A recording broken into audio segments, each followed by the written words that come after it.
Soyouz s'élevant dans le ciel guyanais. Une image attendue par les dirigeants du spatial européen et par les forces armées françaises. En salle Jupiter, le général Friedling ne cache pas que malgré une certaine positivité, il peut subsister quelques craintes à cet instant. Il y a beaucoup de professionnalisme, beaucoup de savoir-faire, donc on est très confiant et en même temps on est évidemment très concentré, on est un peu tendu, toujours un peu d'appréhension parce que lancer un satellite, ça n'est jamais quelque chose d'aussi facile que ça et donc il ne faut pas l'oublier, il faut être concentré jusqu'au bout. Bien heureusement, ce deuxième lancement de Soyouz s'achèvera par la mise sur orbite sans anicroche de CSO-2, un satellite d'observation militaire.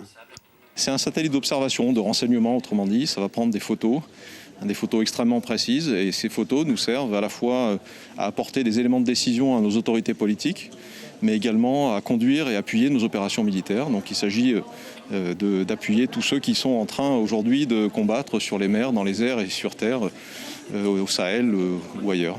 Ce nouveau succès pour Arianespace clôt une année bien difficile, marquée par 7 lancements seulement de Guyane et 3 d'Europe. Un bilan lié à un exercice imprévisible. Nous avons montré en 2020 que nous étions résilients à des événements imprévus. Cet événement imprévu, ça a été le Covid, qui a été un traumatisme pour l'ensemble de la planète.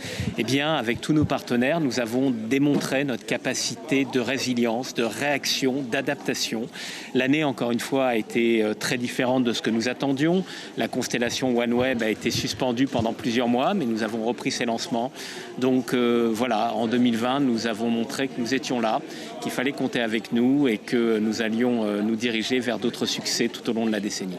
Il le faudra pour ne pas être englouti par le succès de la concurrence. Voilà 10 ans que l'on avait assisté à aussi peu de lancements du CSG. Le prochain vol devrait avoir lieu au mois de mars 2021.